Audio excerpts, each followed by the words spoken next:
back to Good Morning Maine. I'm here with Margot Stevens. She is a founder of Stay for Life. And there's a project that Stay for Life is working on. It's called Trent's Tree. And Trent's Tree is in honor of Trent, Margot's nephew, who passed away a few years ago from suicide. And this is a way to honor his life and to honor the holiday season while also raising awareness about suicide and mental health challenges. Margot, thank you so much for joining us. Thank you for having me. Of course. So can you talk a little bit about Stay for Life and this Trent's Tree, which is a project of that? Yeah, absolutely. So Stay for Life was founded in August of 2022, which was only 2 months after losing Trent by suicide.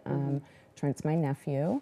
And so that holiday season, Trent's mom, Angela, put a tree up in her front yard to help to cope with the holiday season, the first holiday season without Trent. Right. And it's gut-wrenching. How do you go on and go through the holidays? Absolutely, yes. And so family and friends all sent ornaments, special ornaments that we chose to hang on the tree. Yep. And really it opened up this bigger conversation when people heard about this project. It really, at that point, it wasn't a project. It was one tree in Angela's yard to help to cope with the first holidays without Trent. Right. And then other people started to hear about it, and they also had experienced loss by suicide and had reached out and wanted to also hang an ornament, excuse me.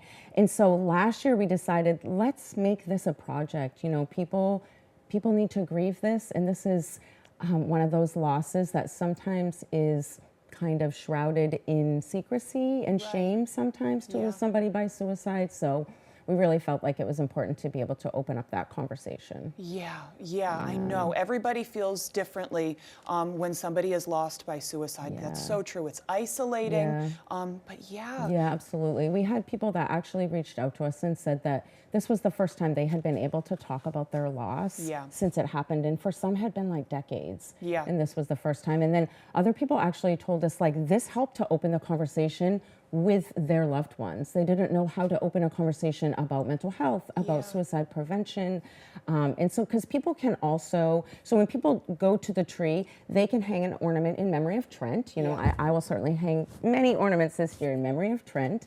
But they can also hang an ornament in memory of somebody they've lost to suicide, but also in support of anybody that struggles with mental health, including themselves. Yeah. And we also say— talk about a good way of talking about it. To open it up. And so people also can come to the tree and just like soak up the love that's on there. Because all of those ornaments are really representing a lot of love, because I mean, grief is love. It's so isolating. It's time to bring together the community. Absolutely, and open up this conversation, really. Right. So there are these trees all around the state, right? I know we have one in Lincoln. Yes, we have one in Lincoln. Where else? So as far north as Presque Isle, at the University of Maine Presque Isle, their tree will actually go up tomorrow. And then as far south as Portsmouth Naval Shipyard, actually. So and everywhere in between. The middle of the state is where we don't have a lot right now, but we have some talks and some plans in the works to get some, like, you know, Augusta area and surrounding areas there. So there are 15 locations this year. So today, the University of Maine at Orono will have 2 trees going up. Yeah, so last year we had one in front of the Alfond Arena, which was really special. I love the Alfond Arena. And so we'll have another one there, but also at the Memorial Union, which will just provide more access for students. Because this age range, you know, 18 to 34 is actually like the highest percentage for, and men. 18 to 34? Yes. Yeah, really and high that's, risk. Absolutely. And so for us at Stay for Life, we focus on men's mental health. You know, Trent was a man.